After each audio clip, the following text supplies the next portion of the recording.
일본 초계기의 위협 저공 비행을 촬영한 사진 5장을 우리 국방부가 공개했습니다. 저공 비행을 한 정확한 시점과 고도, 거리를 기록한 레이더 화면도 공개됐습니다. 국방부는 위협 비행의 명백한 증거라고 밝혔습니다. 양승태 전 대법원장이 오늘 새벽 구속돼 서울구치소에 수감된 채로 검찰의 추가 조사를 받게 됩니다. 판사들에게 인사 불이익을 주기 위한 문건에 직접 V 표시를 하는 등 사법농단에 직접 관여한 물증이 구속으로 이어졌습니다. 문재인 대통령이 인사청문회를 거치지 않은 조혜주 중앙선거관리위원을 임명한 데 대해서 자유한국당이 국회 일정 전면 보이콧을 선언하고 릴레이 단식도 하기로 했습니다.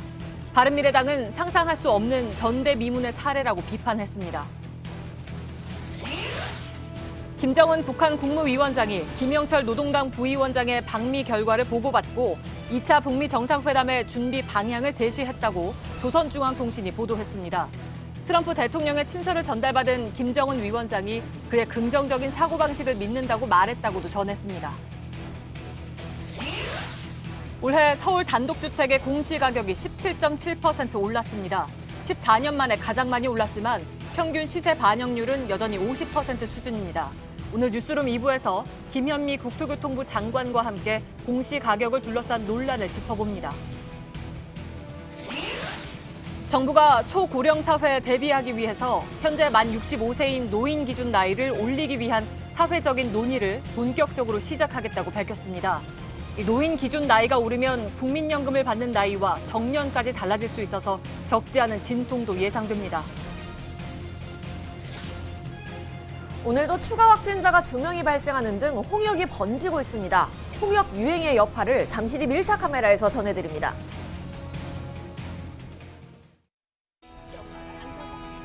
마스크가 필요 없는 세상으로. 내일을 바꾸는 현대 수소전기차. 예, 시청자 여러분, JTBC 뉴스룸을 시작하겠습니다. 뉴스 시작 전에 짧게 좀 말씀을 드리겠습니다. 오늘 저에 대한 기사로 많이 놀라셨을 줄로 압니다. 저로서는 드릴 말씀이 많으나 사실과 주장은 엄연히 다르다는 말씀만 드리겠습니다. 사법당국에서 모든 것을 밝혀주시리라고 믿고 저는 앞으로도 흔들림 없이 뉴스룸을 진행해 나가겠습니다. 무엇보다도 뉴스룸을 시청해 주시는 여러분께 심려를 끼치게 해드려서 죄송하다는 말씀을 드리겠습니다. 자, 오늘의 첫 소식입니다. 일본 초계기가 우리 함정 위로 근접 비행한 모습을 담은 사진 5장을 오늘 우리 국방부가 공개했습니다. 공개한 사진과 레이더 기록에는 일본 초계기의 접근 방향과 고도 등이 고스란히 드러나 있습니다. 이 자료를 설명한 국방부는 기계는 거짓말을 하지 않는다면서 근접 위협 비행의 명백한 증거라고 강조했습니다. 그러나 일본은 위협을 느낀 것은 오히려 초계기라면서 한국 함정에 위협을 줄 의도도 이유도 없다고 다시 반박하고 나섰습니다. 공개된 사진은 어떤 의미인지 유선의 기자가 우선 짚어드리겠습니다. 지난 23일 오후 2시 이어도 남서쪽에서 서쪽으로 순항하던 대조영 함의 북서쪽에서 일본의 P3 초계기가 다가왔습니다. 1분 43초 뒤엔 7.5km까지 접근했고 우현 쪽을 지나쳐갔습니다. 잠시 뒤엔 360도를 돌아 다시 가까이 붙었습니다. 2시 3분 22초엔 뱃머리 오른쪽 540m까지 붙었습니다. 고도는 60m. KTX 지나갈 때 옆에 서 있는 거하고 같다고 보시면 됩니다. 접근 거리와 고도는 레이더와 카메라에 모두 기록돼 있습니다.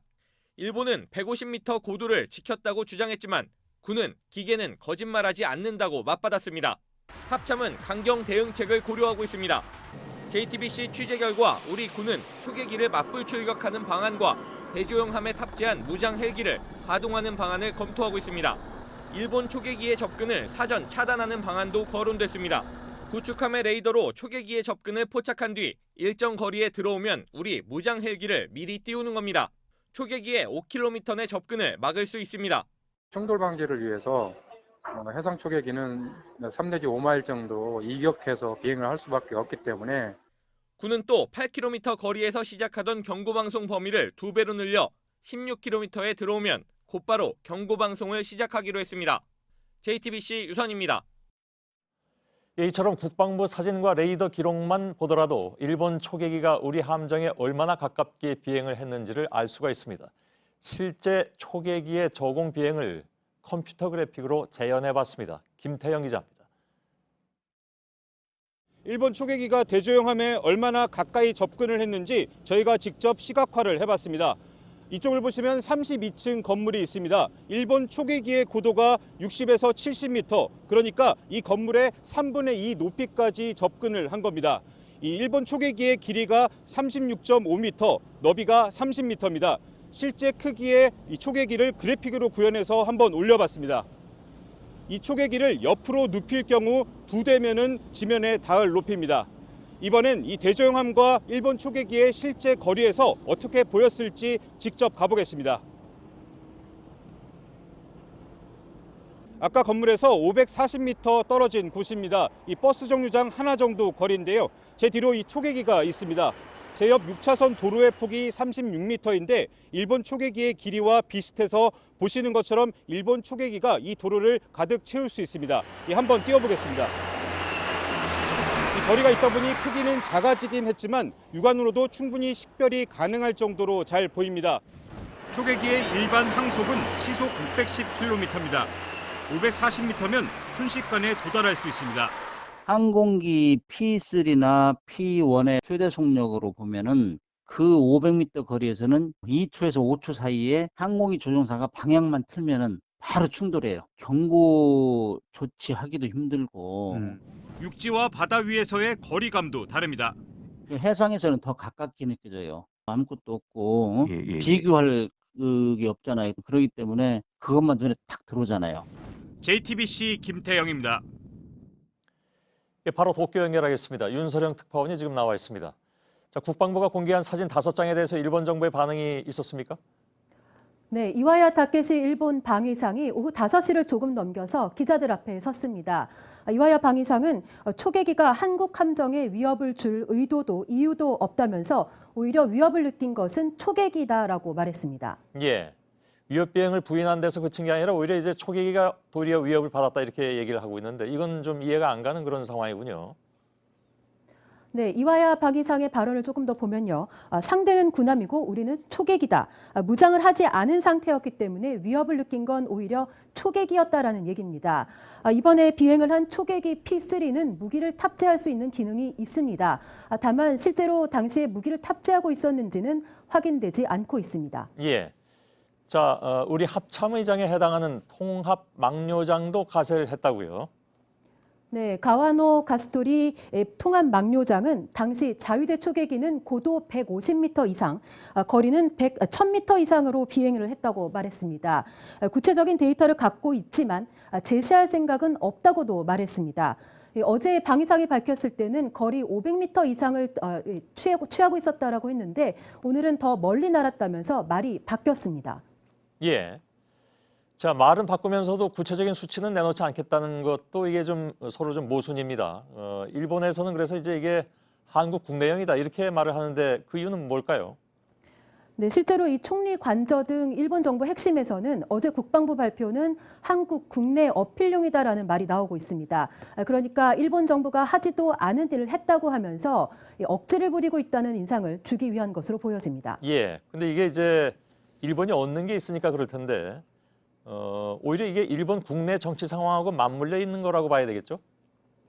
네, 다음 주 월요일부터 일본 정기국회가 시작이 됩니다. 예. 이 시기를 앞두고 이 지지층 결집을 위한 계산된 도발과 대응이라는 분석이 나옵니다. 실제로 이 초계기 문제를 공개한 지난 한 달 동안에 아베 내각의 지지율은 4.2%포인트 올랐습니다. 특히 강제징용 배상 판결이나 초계기 논란에 있어서 아베 내각이 이 한국 측의 대응을 잘했다고 생각한다라는 비율이 아베 총리 지지층에서 더 높게 나타났습니다. 그러니까 한국에 강하게 대응을 할수록 실제로 지지층 결집 효과가 있다고 볼 수 있습니다. 예. 그렇다고 뭐 저희 입장에서 이걸 강하게 대응 안 할 수도 없을 테고 아무튼 그렇습니다. 예. 윤서령 특파원이었습니다. 지난 밤에 서울 구치소 앞 텅 빈 도로의 모습을 보고 계십니다. 영장이 기각된 박병대 전 대법관은 이 길을 다시 걸어서 나올 수 있었지만 사법농단 사태의 책임자로 지목된 양승태 전 대법원장은 결국 밖으로 나올 수가 없었습니다. 범죄가 소명됐고 중대하다 증거 인멸 우려가 있다는 것이 영장 전담 판사의 결론입니다. 이제 검찰은 헌정사 71년 만에 처음 수감된 전직 대법원장을 상대로 추가 조사를 이어가게 됩니다. 서울구치소에 나가는 한민영 기자를 연결하겠습니다. 자, 한민영 기자 나와 있죠. 양 전 대법원장이 서울구치소에 수감돼 있는 상태, 지금 분위기는 어떻습니까? 네, 양 전 대법원장은 지금 제 뒤로 보이는 이 서울구치소에 마련된 독방에 머물고 있습니다. 오늘 새벽 2시쯤 영장이 발부된 뒤 대기하고 있던 이곳에서 정식 입감 절차를 밟은 건데요. 일반 다른 수용자들과 마찬가지로 수의를 입고 수인 번호를 발부받았습니다. 오늘 영장이 새벽에 나온 만큼 검찰은 오늘은 양 전 대법원장의 건강 등을 고려해서 조사하지 않기로 했습니다. 예. 자, 구속에까지 이른 결정적인 계기, 핵심적인 것만 좀 짤막하게 정리를 해보죠.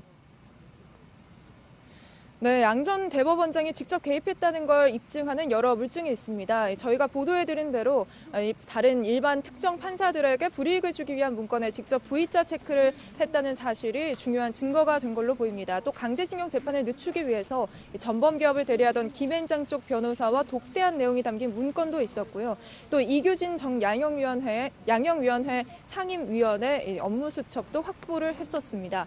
양 전 대법원장 측은 어제 이 업무 수첩이 조작됐을 수도 있는 것 아니냐, 후배 판사들이 거짓 진술을 하고 있다, 모함이다, 이런 식으로 반박을 했다고 하는데요. 오히려 이런 태도 탓에 법원은 구속하지 않으면 후배들을 압박하거나 회유해서 말을 맞추거나 증거를 없앨 우려가 있다고 판단한 걸로 보입니다. 예.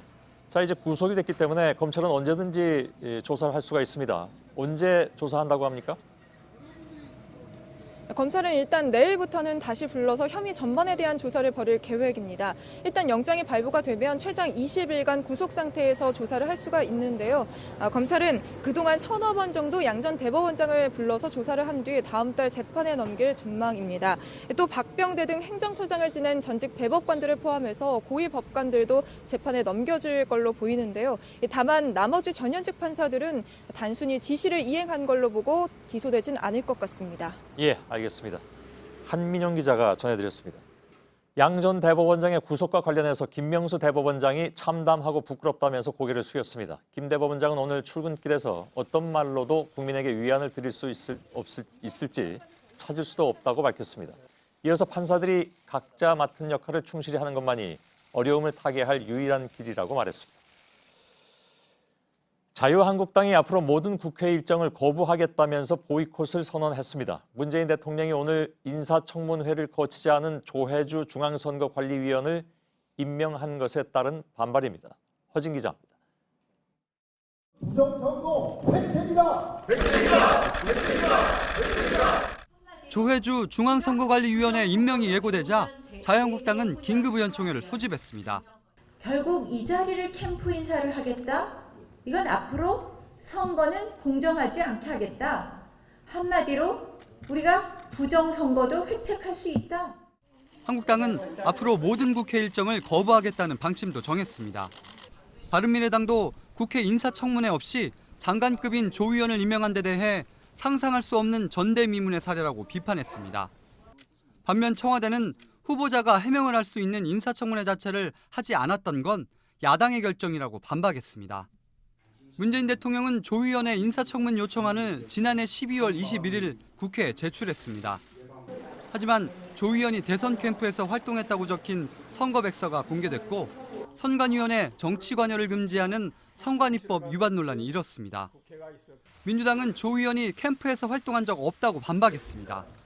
하지만 결국 보고서 제출 시한인 지난 19일까지 인사청문회는 열리지 않았습니다.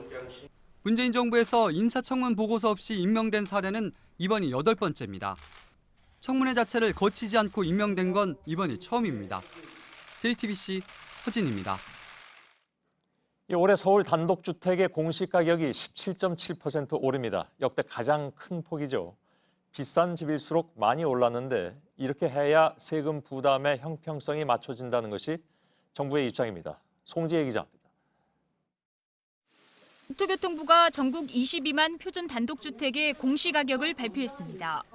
고가주택이 밀집해 있는 서울은 평균 17.7% 올라 상승폭이 가장 컸습니다. 특히 지난해 가격이 급등한 용산구와 강남구, 마포구 상승률은 30%가 넘었습니다. 시세 15억 원이 넘는 고가주택 위주로 공시가격을 많이 올렸기 때문입니다.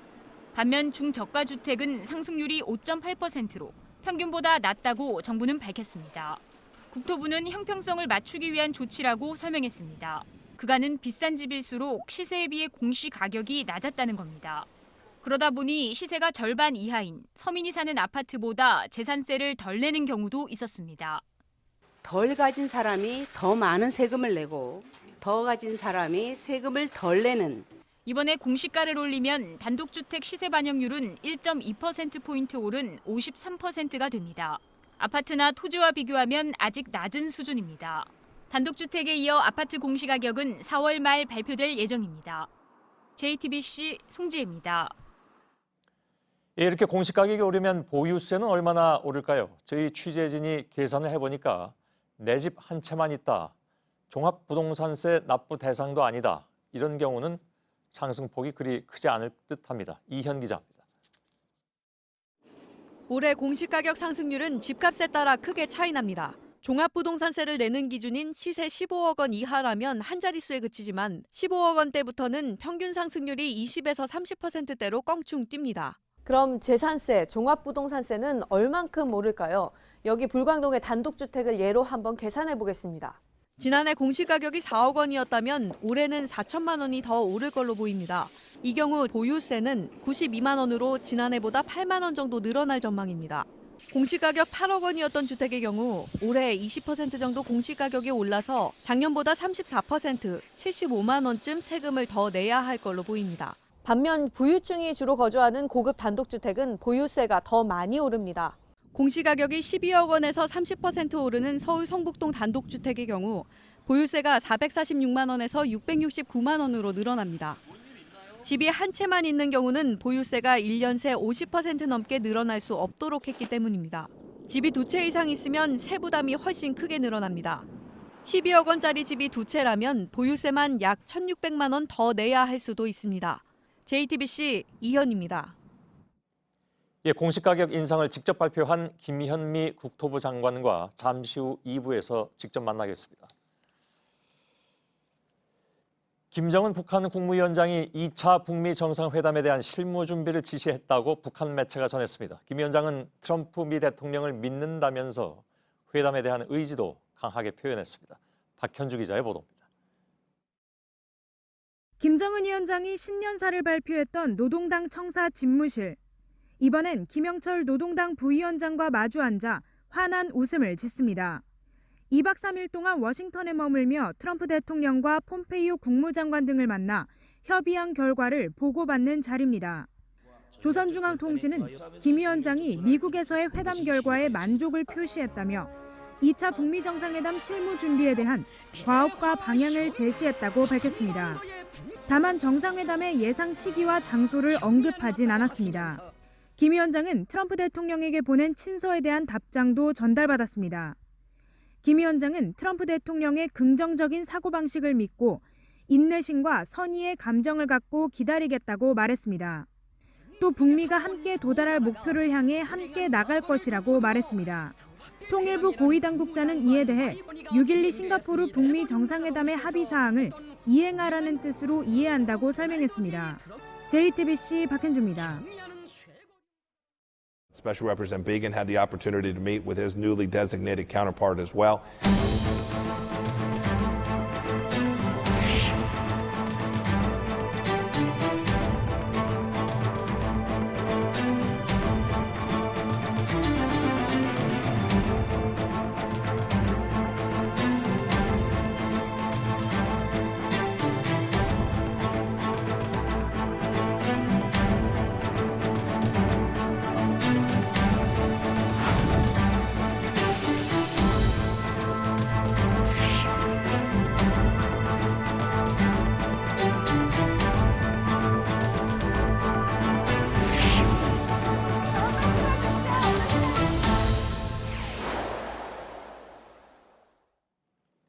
정부가 만 65세인 노인 기준 연령을 올리기 위해서 사회적 논의를 시작하겠다고 밝혔습니다. 초고령 사회가 눈앞인 만큼 노인 기준을 더 이상 65세에 묶어둘 수 없다는 것입니다. 그런데 복지와 일자리 등에서 큰 변화가 불가피해서 논란도 뜨거울 것으로 보입니다. 먼저 배양진 기자의 보도입니다. 노인 연령을 어떻게 정책적으로 규정하고 어떻게 면밀히 설계할 것인가 하는 것을 우리 위원회에서 지금부터는 좀 더 적극적으로 논의해 주실 필요가 있다. 정부가 현행 만 65세인 노인 기준 연령을 올리기 위해 사회적 논의를 본격적으로 시작합니다. 생산 가능 인구가 빠르게 줄어들어 노인에게 일할 기회를 더 줘야 한다는 겁니다. 65세인 노인 연령을 70세로 올리면 2040년을 기준으로 생산 가능 인구는 424만 명 늘어납니다. 고령 인구 비율은 8.4%포인트 줄어듭니다. 노인 기준 연령을 올리자는 논의는 이명박 정부 시절부터 그간 여러 차례 있었습니다. 하지만 구체적으로 논의가 진전된 적은 단 한 번도 없었습니다. 노인층 반발이 적지 않았기 때문입니다. 지금도 찬반 여론이 팽팽합니다. 최하 한 70 정도는 돼야 돼. 막내 되는 사람이 75, 6세 다 됐지. 좀 있는 사람 저긴다 그러면은 뭐 70세 뭐 그런다 그러지만 또 빈곤층도 많잖아. 못 사는 사람들이 더 많으니까. 정부는 초고령 사회가 불과 6년 앞으로 다가와 더는 기다릴 수 없다는 입장입니다. 대통령 직속 저출산 고령사회위원회가 40년 가까이 묶여있는 노인 기준을 올릴 구체적 실행 계획을 짜기로 했습니다. JTBC 배양진입니다. 정부 계획대로 노인 기준 연령이 올라가면 달라지는 것이 사실 한두 가지가 아니죠. 연금 수령이 가능한 나이와 정년, 또 여기에 지하철 무임승차 연령까지 일상도 크게 바뀔 수밖에 없습니다. 이상화 기자가 주요 쟁점들을 짚어봤습니다. 지난해 8월 국민연금 제도 개선 자문위원회, 연금 고갈을 막기 위해 수령 나이를 늦추는 개혁안이 나왔습니다. 수급 개시 연령을 지금 현재 65세를 67세까지 높이는 방법, 이런 방법을 통해서 보험료율을 반드시 인상하지 않고도 거센 반발에 부딪혔고 결국 정부 안엔 반영되지 못했습니다. 하지만 노인이 되는 기준 나이가 달라지면 다시 논의될 수 있는 내용입니다. 일자리에서 퇴직하는 나이, 정년 기준을 바꾸는 논의도 동시에 진행돼야 합니다. 노인 연령 인구를 올리는 게 근본적으로는 생산 가능 인구를 늘리자는 거기 때문입니다. 현행 60세 정년도 올라갈 수밖에 없는 겁니다. 이미 65세 이상 노인 30%가 일하고 있는 게 우리 현실이기도 합니다. 나가려면 골치 아픈 거 아니야. 한참 그 일할 나이야, 60이면. 정년 연장은 청년 일자리와 직결됩니다. 정부가 청년과 겹치지 않게 고령자 적합 일자리를 만들겠다지만 쉽지 않은 일입니다. 젊은 층의 우려를 잠재울 묘책이 먼저 나와야 합니다. 복지 제도도 대거 바뀝니다. 지하철 무임승차가 대표적입니다. 노인 기준 연령이 올라가면 혜택받는 노인이 줄어들 수밖에 없습니다.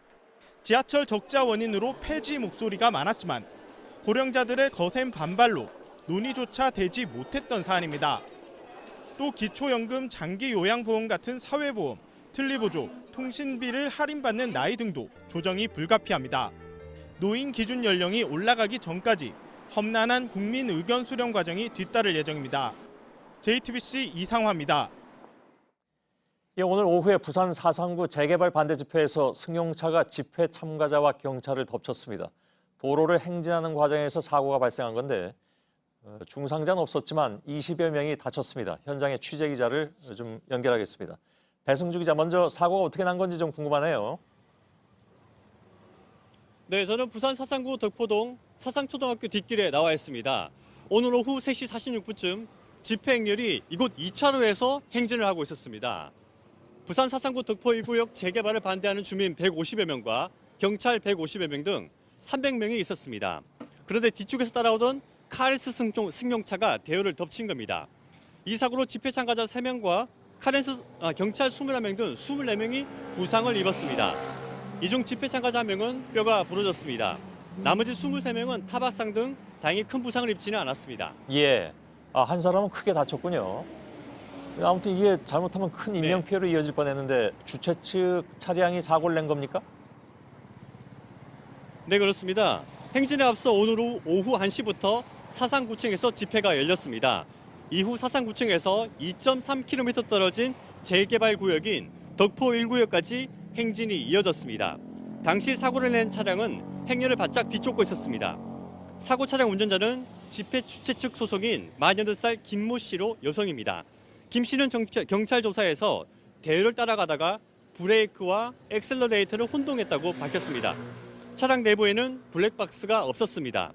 경찰은 주변 CCTV를 분석하며 고의성 여부 등 정확한 사고 경위를 조사 중입니다. 예, 알겠습니다. 배승주 기자로부터 들었습니다.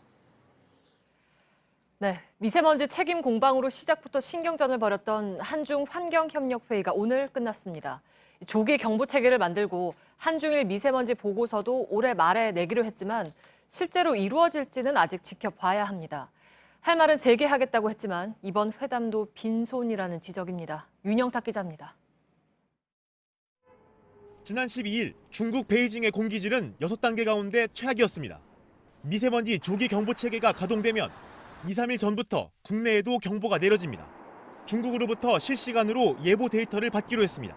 이번 한중 환경협력회의에서 그나마 새로 합의한 내용입니다. 하지만 대기질 정보 공유는 지난 2005년부터 하기로 했고 2015년에는 전용선까지 깔았습니다. 실제 이행될지는 두고 봐야 한다는 겁니다.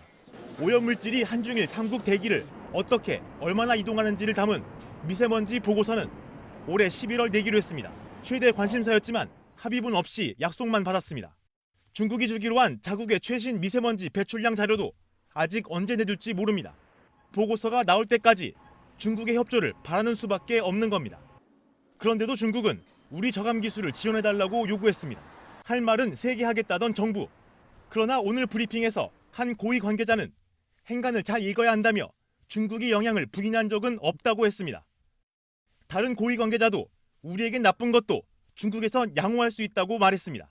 강경하던 입장은 예전으로 돌아갔고 중국 동해안에 들어서는 공장 문제 등 민감한 문제들도 꺼내지 못한 걸로 알려졌습니다. 중국을 압박할 카드가 마땅치 않은 우리 답답한 상황이 재현됐다는 지적입니다. JTBC 윤영탁입니다. 일본에서 독감에 따른 이상 행동에 대한 두려움이 커지고 있습니다. 30대 여성은 기침을 하다가 갑자기 선로에 떨어져 숨졌고 한 초등학생은 아파트에서 뛰어내려 다쳤습니다. 김혜미 기자입니다. 전철이 멈춰서 있습니다. 영무원들이 선로를 살펴봅니다. 그제 오전 30대 여성이 선로 위에 떨어진 뒤 전철에 치여 숨졌습니다. 계속 기침을 하다 갑자기 비틀거리며 선로에 떨어졌습니다. 사망 직후 몸에서는 독감 바이러스가 확인됐습니다. 목격자들은 이 여성의 눈이 멍해 보였다고 말했습니다. 같은 날 오후 사이타마현에서는 초등학교 6학년 남자아이가 아파트 3층에서 뛰어내려 다쳤습니다. 이 아이는 독감 치료약인 리렌자를 처방받은 것으로 알려졌습니다. 일본 후생 노동성에 따르면 지난해 일본에서 독감 환자가 이상 행동을 보인 경우는 95건입니다. 주로 10살 전후의 어린이로 발열 후 2일 내에 일어났습니다.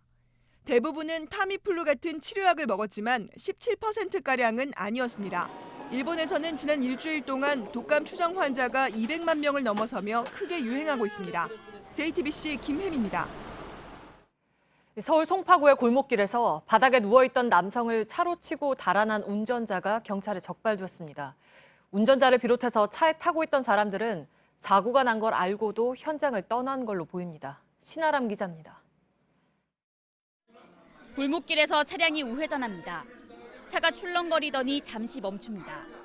그대로 달리던 차량은 도로 끝에서 한참을 서 있습니다.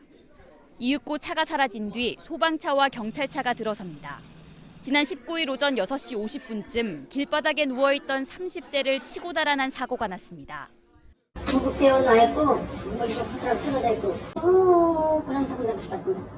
피해자는 사고 이후 50m 가까이 끌려가 크게 다쳤습니다.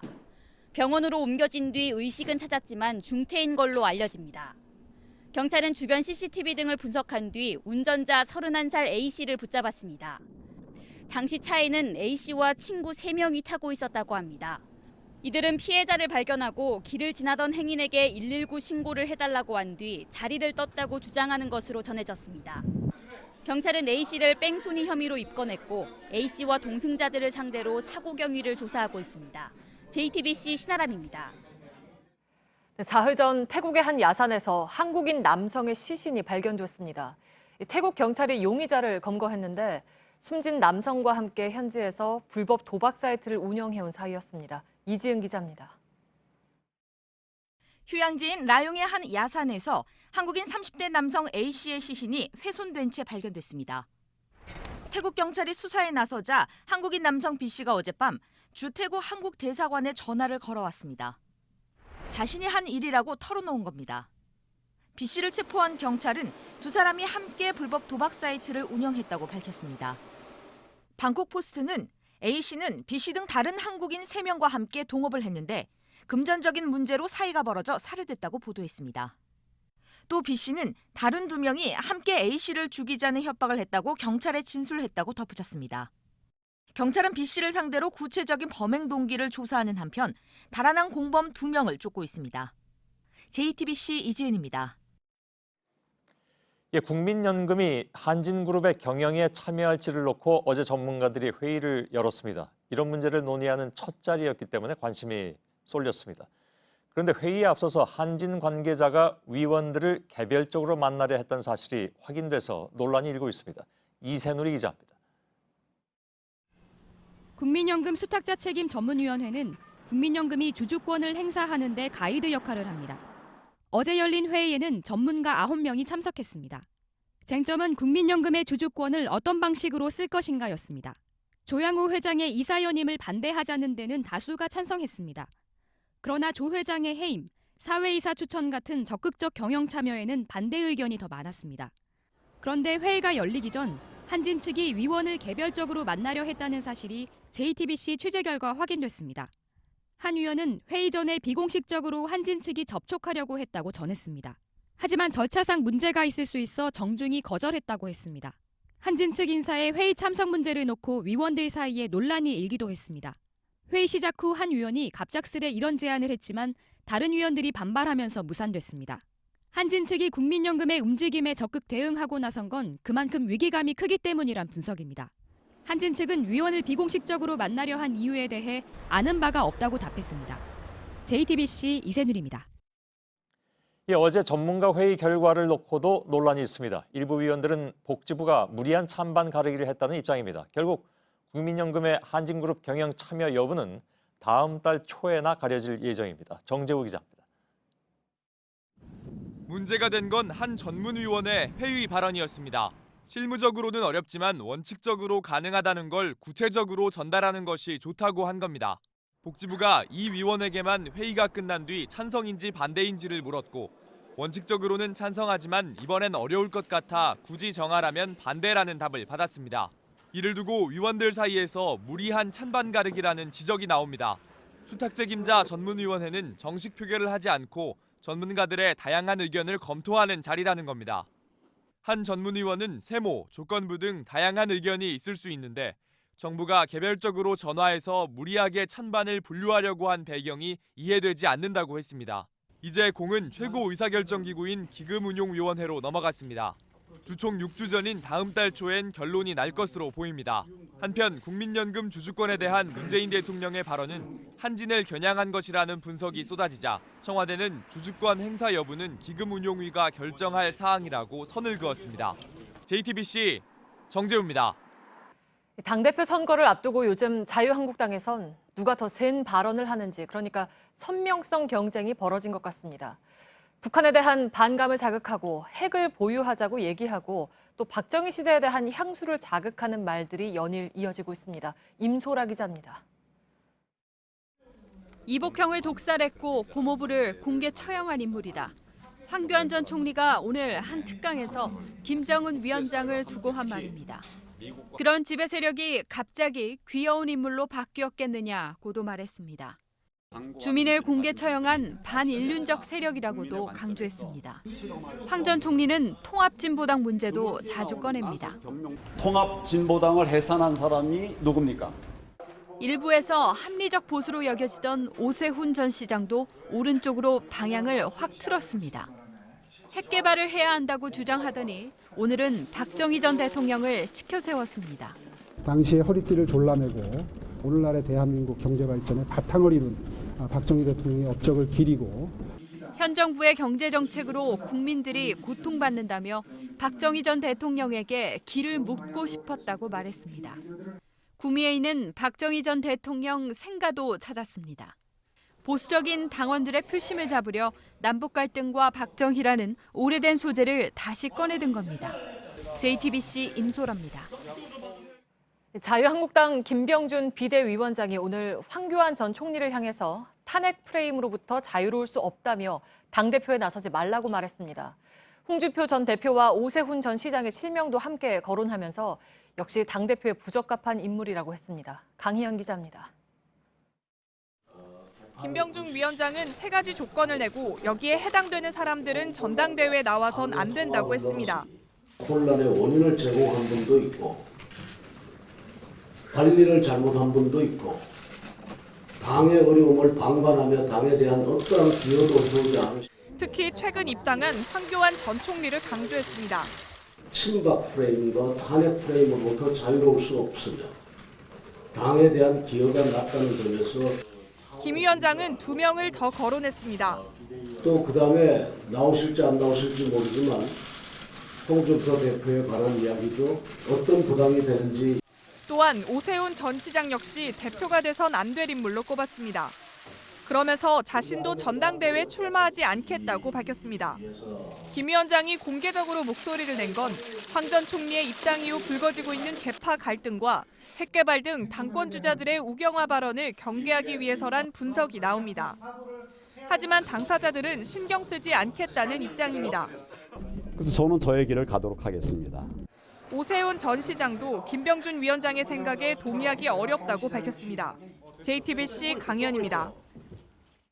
서지현 검사가 자신을 성추행하고 부당하게 인사조치했던 안태근 전 검사장의 실형 선고에 대해서 기자회견을 하고 입장을 밝혔습니다.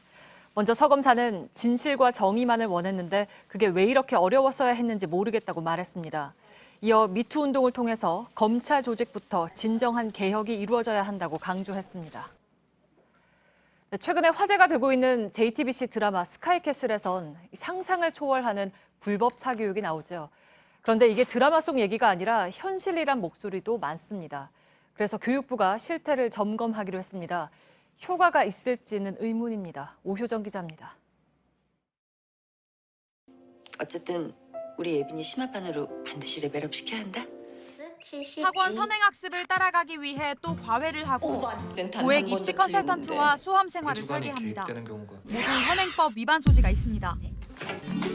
이번에도 빠질래? 하지만 넌 해나보다 압도적으로 유리한 조건이었어. 드라마 속 이야기지만 현실과 너가 자주 회장하고 겹쳐집니다. 싶으면 해. 한 번 12월부터 3월 전까지 한 번 이렇게 돌리려고.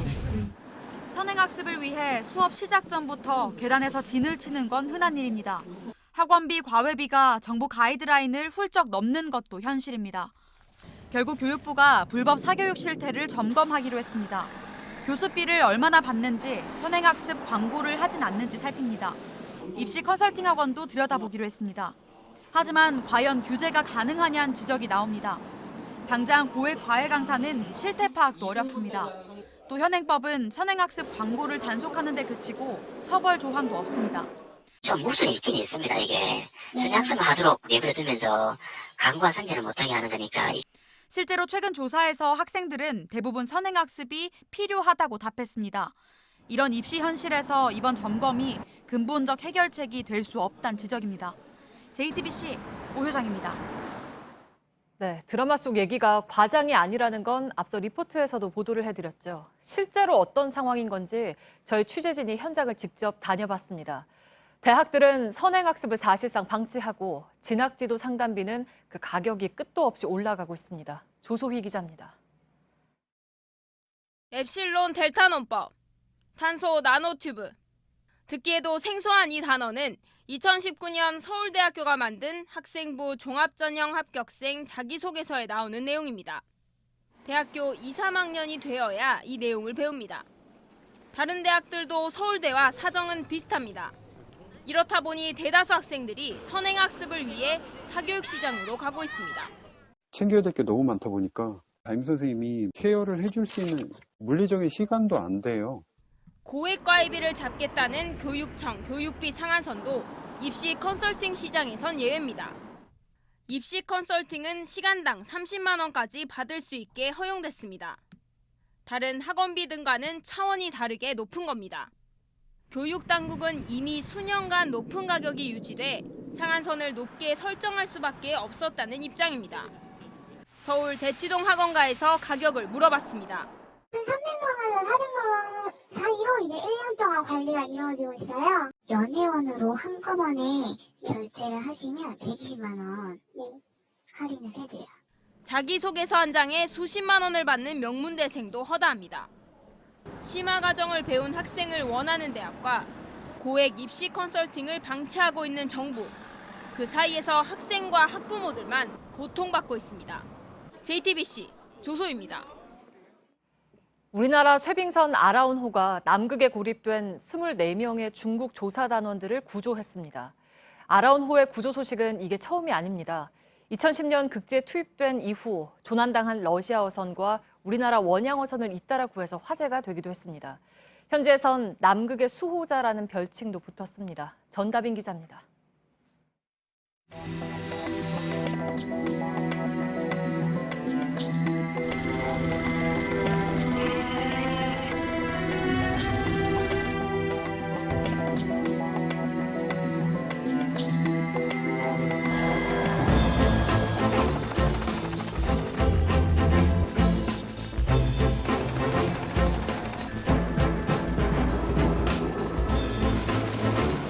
모두 다 좀 괜찮은지 좀 초췌해 보이는데요.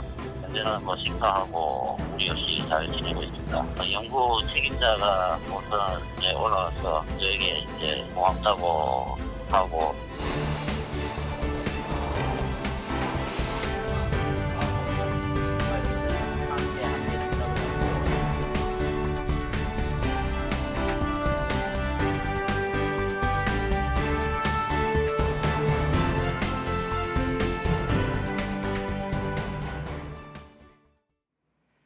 운전기사들에게 상습적으로 폭언을 한 혐의 등으로 재판에 넘겨진 이장한 종근당 회장에게 징역 6월에 집행유예 2년이 선고됐습니다.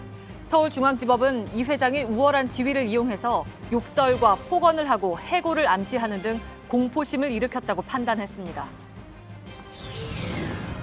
지난달 미국 여행을 하던 중 그랜드 캐니언에서 추락해 의식불명에 빠진 대학생 박모 씨를 돕기 위해서 모교인 동아대가 모금운동을 시작했습니다.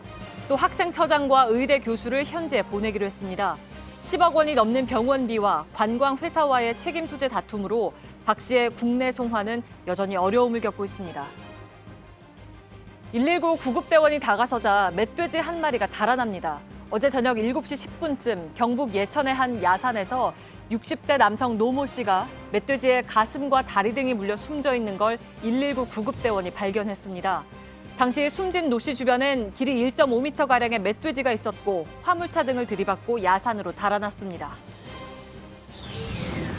미국 항공기업인 보잉이 하늘을 나는 자동차 이른바 플라잉카의 첫 시험 비행에 성공했습니다. 길이 9m, 폭 8.5m 크기의 플라잉카는 수직 이착륙이 가능하며 올해 안에 최대 230kg의 짐을 실을 수 있도록 개선될 예정입니다.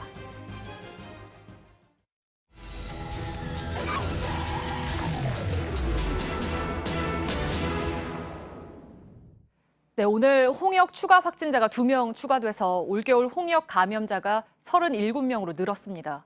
홍역 환자가 많이 발생한 일부 지역은 말 그대로 비상입니다. 아이들이 즐겨 찾는 가게들은 텅텅 비었고 병원에서도 추가 감염 우려가 커지고 있습니다. 밀착 카메라 구혜진 기자입니다. 의료진 6명이 홍역에 걸린 대구의 한 병원입니다.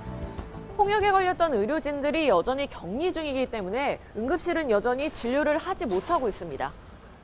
이달 말까지 응급실 재개도 불투명합니다. 인근 또 다른 병원입니다. 이 건물의 응급실은 건물 뒤편에 있는데요. 메르스 사태 이후 기침이나 발열 등 감염 증상이 있는 사람은 이 아래쪽에 있는 노란 선을 타고 따라가서 선별 진료소에서 따로 진료를 받게 됩니다.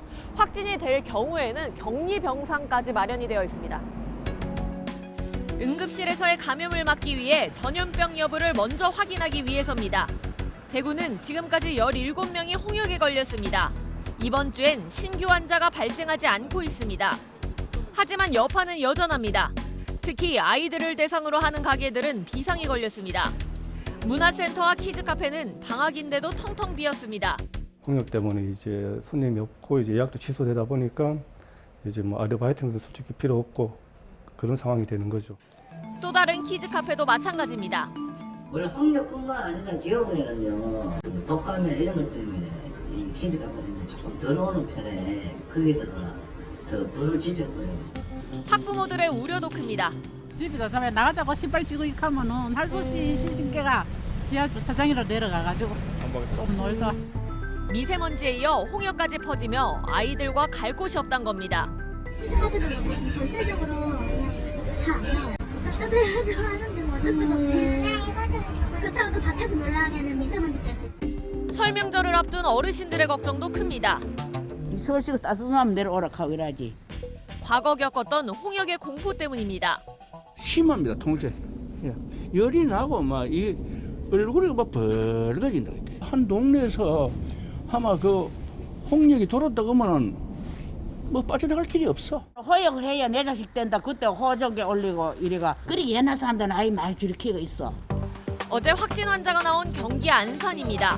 홍역 백신이 없다는 안내가 붙었습니다. 갑자기 몰려가지고 100개 이상씩 지나갔는데 있다고 해서 왔는데 왜 없다고 그러냐 막 화내고 막 욕하고 막. 또 다른 병원은 기존 환자들에게만 제공하고 있습니다. 저희 병원 다니는 아이들만 먼저 놔주고 있거든요. 홍역 바이러스는 모두 해외에서 유입되고 있는 상황. 어른들이 해야 되는데 어차피 항체가 2주 정도 걸린다고 해가지고 그래도 생각을 했었어야 되는데. 실제 어린아이에게 집중되어 온 홍역이 20대와 30대로 확대될 수 있다는 분석도 나왔습니다. 대구시가 의료진 만여 명을 전수조사한 결과 20대와 30대 절반 가까이가 홍역 항체가 없는 것으로 추정된 겁니다. 젊은 층에 맞춘 홍역 예방 정책이 필요하다는 지적입니다. 의미 있는 표본을 추출해서 우리 일반인의 연령별 항체 보유율을 확인하고 정책을 좀 새로 세워야 될 시점이죠. 외국에서도 계속해서 홍역이 번지는 만큼 홍역 바이러스는 계속해서 들어올 수밖에 없습니다. 취약한 연령대를 조사하고 그에 맞는 대책을 마련해야 더 큰 피해를 막을 수 있을 겁니다. 밀착 카메라 구혜진입니다. 이것은 메르세데스 벤츠가 만든 김치입니다. 독일의 기술력이 아닌 한국인의 손맛으로 김치를 만들고 사랑을 전했습니다. 세상을 움직이는 것은 최고의 테크놀로지보다 함께하는 마음이니까. 함께 달립니다. 더 좋은 세상을 향해서. 메르세데스 벤츠.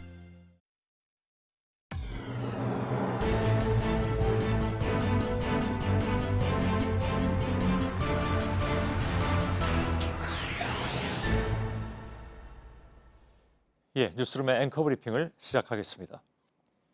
용금옥의 안주인은 안녕하신가?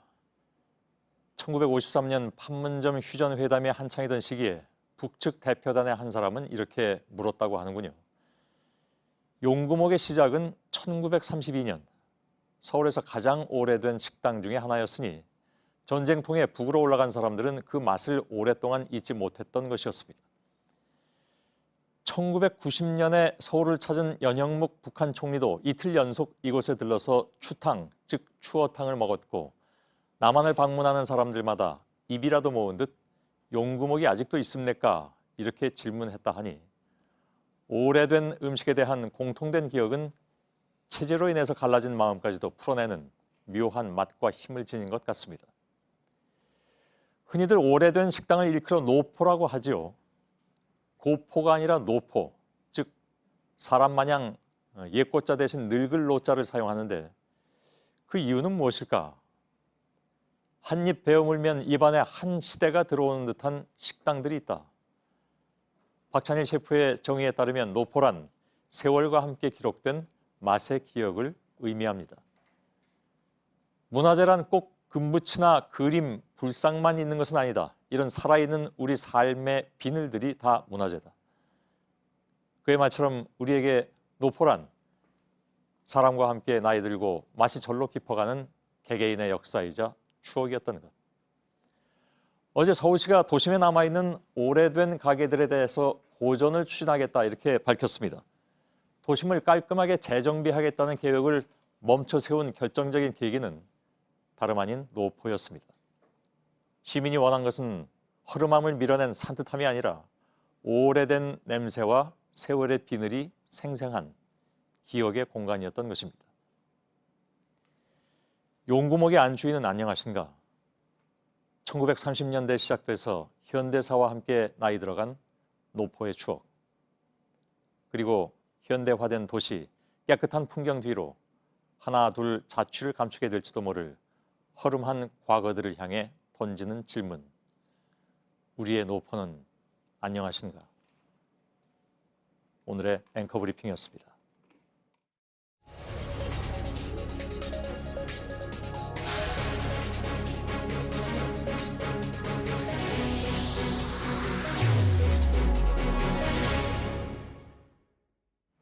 네, 최근에 카풀 논란이 커지면서 택시 기사들 처우에 대한 문제도 계속 지적돼 왔죠.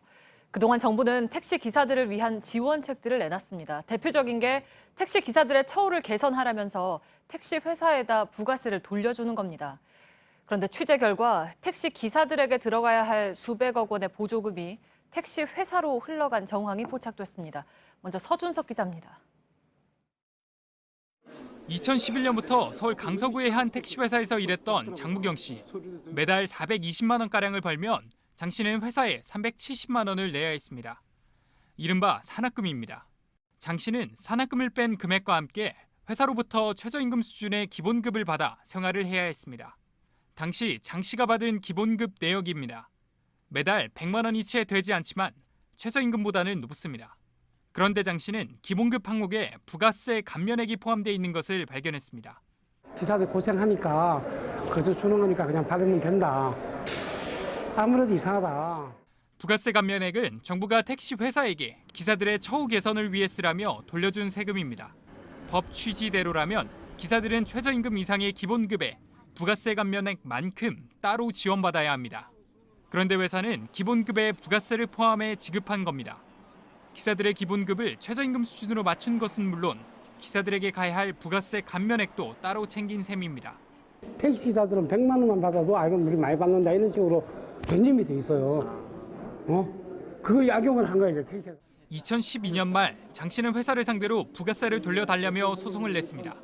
대법원은 지난 2016년 부가세를 최저임금에 산입하면 안 된다며 장 씨의 손을 들어줬습니다. 그런데 부가세를 기본급에 산입한 곳은 이곳만이 아니었습니다. 서울 강서구의 또 다른 택시업체. 이 회사 기사 이모 씨가 받은 기본급은 99만 8,136원, 부가세가 포함돼 있었습니다. 취재진은 지난 2010년부터 2017년까지 서울 144개의 택시업체 부가세 지급 내역을 분석했습니다.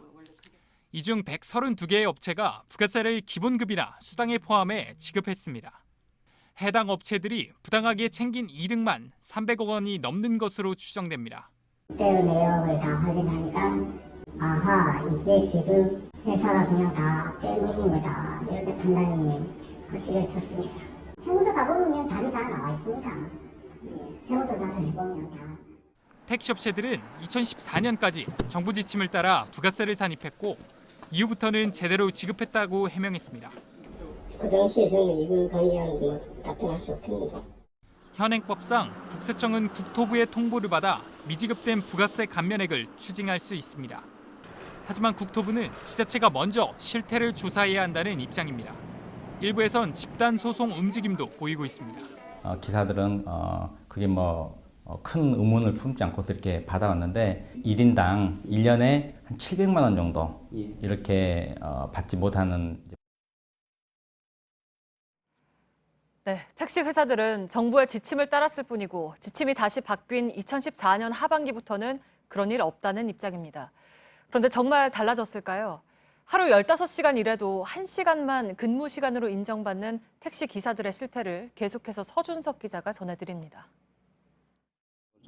경북 김천에서 택시 운전을 하는 조모 씨. 하루 평균 15시간 이상을 운전합니다. 매일 8만 원 넘는 산학금을 채우기 위해서입니다. 그렇게 하자고는 그 산학금 자체를 맞출 수가 없어요. 하지만 조 씨가 실제 근무로 인정받은 시간은 하루에 1시간 6분에 불과합니다. 조 씨에게 회사가 주는 기본급도 30만 원 수준입니다. 거의 시간이 안 된다고 봐야 되죠. 그러니까 기본적인 시간이. 인근 구미에서 택시를 모는 홍모 씨도 마찬가지입니다. 홍 씨는 이틀에 한 번씩 하루 24시간을 꼬박 택시에서 보냅니다. 하루 평균 12시간을 일하지만 실제로 근무로 인정받는 시간은 하루 3시간. 3시간 잡아놓고 나머지는 휴게 시간입니다. 우리가 24시간, 20시간 일하는데 3시간이 뭐냐 하면서 불만을 해도 어떻게 불만 터뜨릴 데가 없으니까. 고용노동부 자료에 따르면 전국 모든 지역에서 실제 기사가 일한 시간과 임금으로 지급받는 시간이 차이 났습니다. 적게는 하루 2.8시간부터 많게는 하루 7시간입니다. 대도시보단 중소도시로 갈수록 그 격차는 더 벌어집니다. 택시기사들의 공짜 노동이 가능한 건 근무 인정 시간을 노사합의에 맡기는 현행 근로기준법 때문입니다. 부가세 감면액을 기본급에 산입하지 못하게 한 2014년 이후부터는 더 심해졌다는 지적입니다. 중소도시 같은 경우는 아무래도 이제 일반 대도시보다 수익성이 좀 불안정한 측면이 있어서 노사 간에 합의를 하는 경우에 있어서 노조가 좀 강력하게 대응하지 못한 이런 측면도 있다고 볼 수 있습니다. 택시 기사에게 돌려주라는 부가세 감면액을 유용하는 것도 여전히 문제입니다. 지난해 12월 민주택시노조는 전남 목포의 택시회사 임원 김모 씨 등 2명을 경찰에 고발했습니다. 택시를 운행한 것처럼 서류를 조작해 부가세 1,000만 원 이상을 챙겼다는 이유입니다. 탐사플러스 서준석입니다. 예, 아무튼 게임에 대한 기대감을 상당히 좀 높게 가질 수밖에 없는 것 같습니다. 자, 지금부터는 앞서 예고해드린 대로 주택가격 공시가격 인상을 둘러싼 논란을 놓고 김현미 국토교통부 장관과 직접 얘기하겠습니다. 어서 오십시오. 오랜만입니다. 네, 안녕하세요. 예, 부임 초기에 나와주셨었고 네. 이번에 또 이제 이걸로 나오시게 됐는데 네.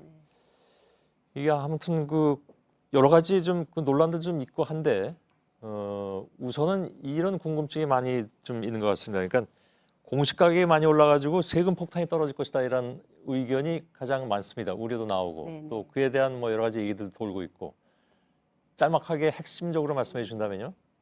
이번에 공시가격에 저희들이 이제 15억 기준, 15억 이하의 시가가 15억 이하인 집들이 대개 한 98% 가까이 됩니다. 예. 그 경우에는 거의 공시가격이 오르지 않았습니다. 시세가 오른 정도밖에 오르지 않았고요. 공시가격으로 놓고 봤을 때 15억 이하로 나온 시세가 15억. 시세가 네. 시세가 15억 이하인 집들이 전체의 98.3%, 98.3%인데 예. 그 정도의 주택이 있어서는 거의 오르지 않았습니다. 예. 5.8% 정도 올랐고요.